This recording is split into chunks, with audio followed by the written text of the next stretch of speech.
Shalom, selamat pagi, salam ngopi aja, ngobrol pagi sama Yesus pada hari ini. Tuhan Yesus memberkati kita dengan luar biasa, dengan berkat-berkat dari surga, supaya kita selalu ingat akan Tuhan yang memberkati kita senantiasa. Pembacaan hari ini ada dalam kitab Daniel, pasal yang keempat ayat 19 sampai ayat yang ke-37. Daniel pasal 4 ayat 19 sampai yang ke-37. Namun kita akan tidak membaca semuanya. Ya saudara, kita akan mulai dari ayat 19. Lalu berdirilah Daniel yang namanya Belsyazar, tercengang beberapa saat, pikiran-pikirannya menggelisahkan dia. Berkatalah raja, Belsyazar, janganlah mimpi dan maknanya itu menggelisahkan engkau. Belsyazar atau Daniel menjawab, Tuanku, biarlah mimpi itu tertimpa atas musuh tuanku dan maknanya atas seteru tuanku. Pohon yang tuanku lihat itu, yang bertambah besar dan kuat, yang tingginya sampai ke langit dan yang terlihat sampai ke seluruh bumi, yang daun-daunnya indah dan buahnya berlimpah-limpah, dan padanya ada makanan bagi semua yang hidup, yang di bawahnya ada binatang-binatang di padang, dan di dahan-dahannya bersarang burung-burung di udara. Tuankulah itu, ya Raja, Tuanku yang telah bertambah besar dan kuat, yang kebesarannya bertambah sampai ke langit, dan yang kekuasaannya sampai ke ujung bumi. Saudara-saudara,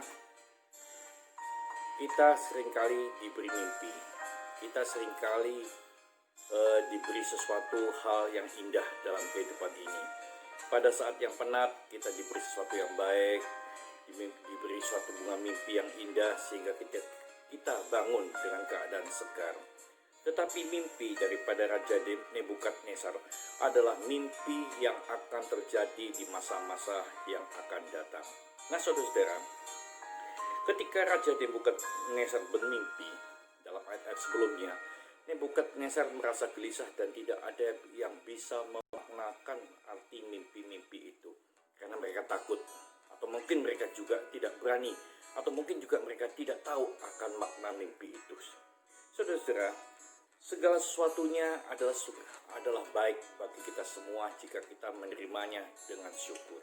Nah saudara-saudara, dalam kisah Daniel pasal 4 ini, Tuhan berbicara kepada Daniel dengan cara memberi arti, memberi makna tentang mimpi Nebukadnezar. Nah saudara, dalam hal ini ada banyak hal yang harus kita bicarakan. Yang pertama, kadangkala kita ini terlalu bermegah. Kadangkala kita ini terlalu bermegah dengan apa yang kita capai, dengan apa yang kita peroleh, dengan apa yang kita miliki, yaitu misalkan pangkat, kedudukan, harta, kekayaan, mobil, rumah mewah, banyak sekali harta, tanah, dan lain sebagainya. Bahkan terlalu berlimpah untuk yang kita miliki. Sehingga pada saat itu kita menganggap mimpi itu seperti jadi kenyataan. Mimpi bukan hanya menjadi inspirasi, tetapi mimpi sudah menjadi life reality. Nah saudara-saudara, ketika itu semua terwujud, wow, kita lalu bangga, kita itu lalu merasa, oh ini usahaku, ini karena hasil kerja kerasku, oh ini karena aku bekerja pagi, siang, dan malam, oh ini karena aku begini, aku karena begitu, sehingga kekayaan yang aku peroleh ini berlimpah-limpah. Dan bahkan kita berani berkata, oh ini tidak akan habis dimakan anak-anak cucu sampai generasi ke generasi. Saudara-saudara, kekayaan yang kita punya, harta yang kita punya, semuanya itu harus kita sadari siapakah yang memberi. Tetapi pada saat kita bermegah, kita lupa dengan siapa yang memberi. Nah saudara-saudara, ini juga terjadi dalam hal pelayanan kita. Mungkin dulu pelayanan kita tidak ada arti apa-apa, tetapi ketika kita merasa pelayanan kita hebat, mulai pelayanan sana sini, mulai khotbah sana sini, punya gereja kecil lalu menjadi besar, sebagai pendeta dulu yang tidak ada artinya apa-apa, mulai terkenal di mana-mana, lalu menjadi pendeta yang seolah-olah wow, hebat. diberi kuasa mujizat oleh Tuhan, lalu kita lupa dengan pemberi mujizat, lalu kita merasa akulah yang menjadi pembuat mujizat, akulah yang bisa menyembuhkan. Lupa. Nah saudara, yang kedua, saat itu terjadi, kita ini melupakan segala-galanya. Bisa lupa segala-galanya. Lupa dengan apa yang lupa karena apa yang kita lihat, lupa karena apa yang kita punya. Mobil banyak, kita bisa lupa segala-galanya. Harta banyak, kita bisa lupa segala-galanya. Ya, kekayaan banyak, kita juga bisa lupa segala-galanya. Kesombongan mulai terjadi. Kebanggaan yang semula-mula menjadi kebanggaan berubah menjadi kesombongan. Ayat 28, setelah Nebukadnezar diartikan mimpi itu, mula-mula dia rendah hati. Mula-mula dia senang dengan arti mimpi yang diartikan oleh Daniel. Lalu ayat yang ke-28, ketika Nebukadnezar sudah lupa dengan apa yang Tuhan beri, lalu dia mengatakan demikian. Ayat 28, semuanya itu terjadi atas Raja Nebukadnezar. Sebab setelah lewat 12 bulan, setelah 1 tahun kemudian, ketika ia sedang berjalan-jalan di atas istana raja di Babel, berkatalah Nebukadnezar, bukankah itu Babel yang besar itu, yang dengan kekuatan kekuasaanku, untuk kemuliaan kebesaranku telah kubangun menjadi kota kerajaan? Mulailah sombong, mulailah lupa, saudara. Raja belum habis bicara, ketika suatu suara terdengar dari langit, kepadamu dinyatakan, ya Raja Nebukadnezar, bahwa kerajaanmu telah beralih daripadamu. Saudara, ketika lupa dengan penciptanya, merasa dirinya sendiri yang memperoleh kekayaan karena usahanya sendiri, lalu kita mulai di atas angin. Kita sudah mulai di pucuk daun, terombang-ambingkan dengan kekayaan, lalu kita lupa daratan. Nah, saudara, hanya lupa Tuhan. Ketika lupa Tuhan, saudara, apa terjadi? Dalam ayat yang ke-33 dikatakan, pada saat itu juga terlaksanalah perkataan itu atas Nebukadnezar, dan ia dihalau dari antara manusia dan makan rumput seperti lembu. Tubuhnya basah oleh embun dari langit, sampai rambutnya menjadi panjang seperti bulu burung rajawali, dan kukunya seperti kuku burung. Nah saudara-saudara, orang yang hanya ingat dengan kekayaannya, hanya ingat dengan power pelayanannya, hanya ingat dengan pengikut-pengikutnya, hanya ingat dengan segala apa yang dimilikinya. Saudara-saudara, kemudian terjadi Tuhan mengambil, ya, Tuhan sudah menjatuhkan, Tuhan merendahkan orang yang lupa dengan Tuhan.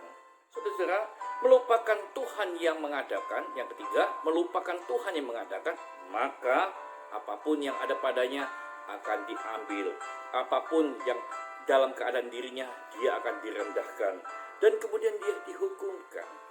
Raja Nebukadnezar yang begitu kaya menjadi Raja Babel yang luar biasa, ketika dia mengakui dirinya yang hebat, bahkan lebih hebat daripada Tuhan, saudara, saat itulah Tuhan berkehendak untuk mengambil semua apa yang dimiliki oleh Raja Nebukadnezar.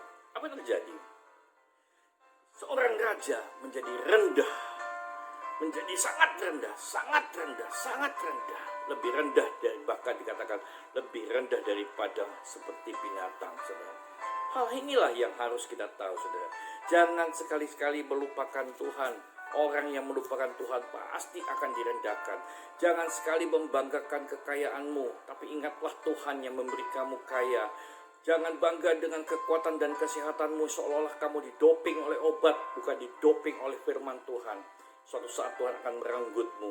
Jangan kagum dengan pelayananmu yang sangat luar biasa, terkenal sana-sini, tapi nama Tuhan tidak dikenalkan. Hati-hati, seperti dengan demikian kita akan direndahkan oleh Tuhan. Tetaplah selalu ditinggikan oleh Tuhan. Seperti Daniel mengatakan, ayat-ayat sebelumnya berkata demikian, saudara-saudara, ketika ini akan, ya saudara-saudara, Semuanya akan, ya, ayat 26, yang dikatakan tentang membiarkan tunggul pohon itu berarti kerajaan Tuanku akan kembali, Tuanku pegang segera sesudah Tuanku mengakui.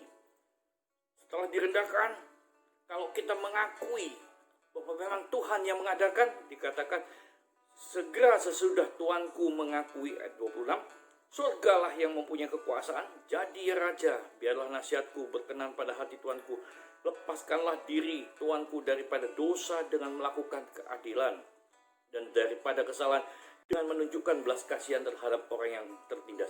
Dengan demikian kebahagiaan Tuanku akan dilanjutkan. Nah, saudara, yang keempat ialah pertobatan harus ada bagi orang yang sombong. Ya, pertobatan dan pengakuan harus ada bagi orang yang merendahkan Tuhan. Saudara, pertobatan perlu pengakuan. Seperti dalam kitab Roma 10 ayat 9 sampai 10, ya saudara, confess with your mouth, pengakuan dengan mulutmu.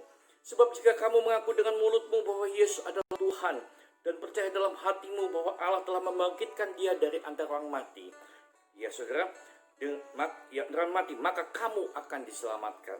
Karena dengan hati orang percaya ia dibenarkan, dan dengan mulut orang mengaku ia diselamatkan. Dan saudara-saudara yang dikasihi Tuhan, pertobatan perlu pengakuan. Pengakuan akan Yesus Kristus, pengakuan akan Tuhan sebagai pencipta dan yang menjadi sumber berkat kita. Saudara-saudara yang dikasihi Tuhan, dan inilah yang terjadi pada Raja Nebukadnezar. Nebukadnezar setelah sekian tahun terpuruk, direndahkan, maka ya ayat 34, setelah lewat waktu yang ditentukan, aku Nebukadnezar, raja yang direndahkan, mulailah belajar merendahkan hatinya, menengadah ke langit, dan akal budiku kembali lagi kepadaku. Lalu aku memuji Yang Maha Tinggi, membesarkan dan memuliakan yang hidup kekal itu. Karena kekuasaan Tuhan ialah kekuasaan yang kekal, dan kerajaan Tuhan turun-temurun. Semua penduduk di bumi dianggap remeh. Tuhan berbuat menurut kehendaknya terhadap bala tentara langit dan penduduk bumi. Dan tidak ada seorang pun yang dapat menolak tangannya dengan berkata kepadanya, apa yang kau buat? Saudara-saudara, mulailah bertobat, mulailah memberikan pengakuan. Oh, hanya Tuhan yang dahsyat, hanya Tuhan yang luar biasa. Lalu Nebukadnezar memuji Yang Maha Tinggi, memuliakan Tuhan, dan dia berkata tidak dapat disangkal akan kekuasaan Tuhan. Saudara-saudara, seberapa kayanya orang, tetap Tuhan yang paling kaya. Seberapa hebatnya orang, tetap Tuhan yang paling hebat. Seberapa luar biasanya manusia, tetap Tuhan yang paling luar biasa.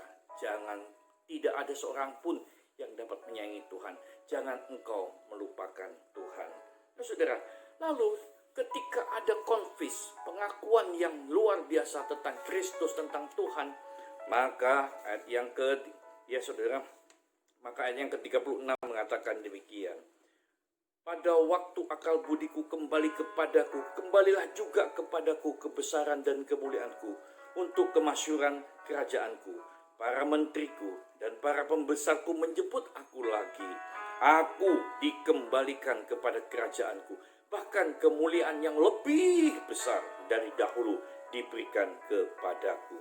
Nah, saudara, hari ini saudara, kita akan dikembalikan oleh Tuhan jika kita mengalami penundukan diri, memiliki kerendahan hati. Seperti Daniel mengatakan, raja memiliki keadilan, membagikan kekayaannya untuk orang miskin. Saudara, mengingat surga yang memberi. Raja dikembalikan, Raja Nebukadnezar dipulihkan.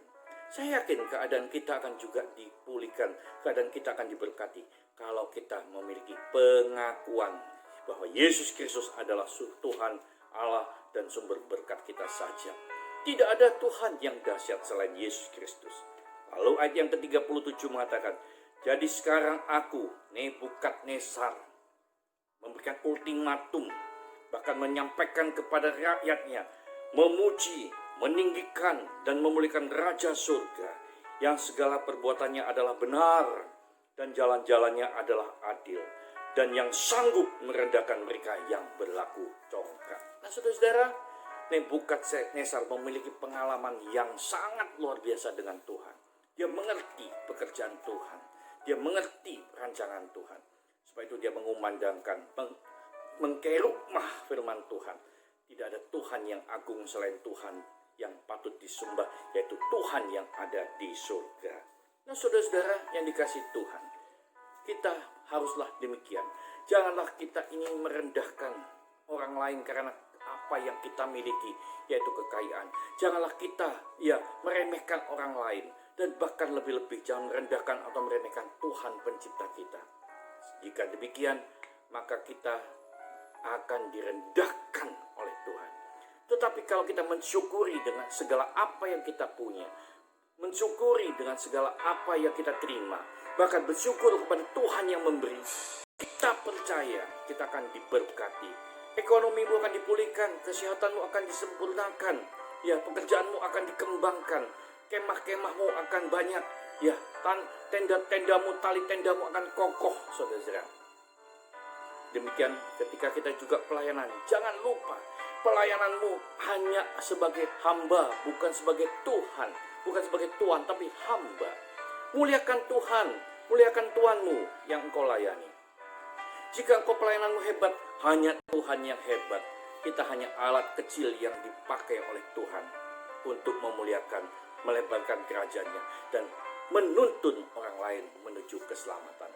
Saya percaya, saudara-saudara, orang yang meninggikan Tuhan, memuji dan menyembah penghuni surga, pemilik surga, yaitu Yesus Kristus, kita akan diberkati.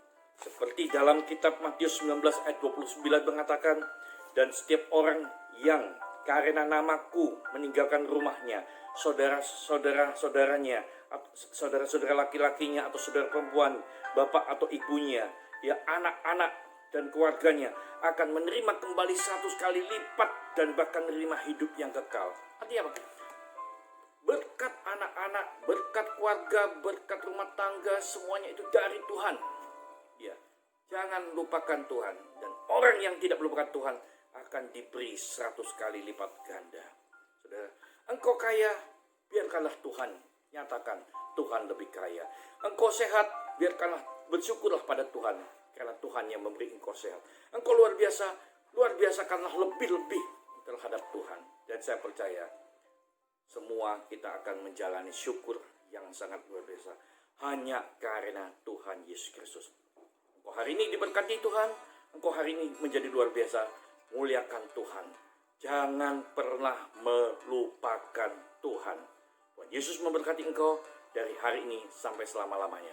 Surga menjadi milikmu di bumi maupun yang akan datang.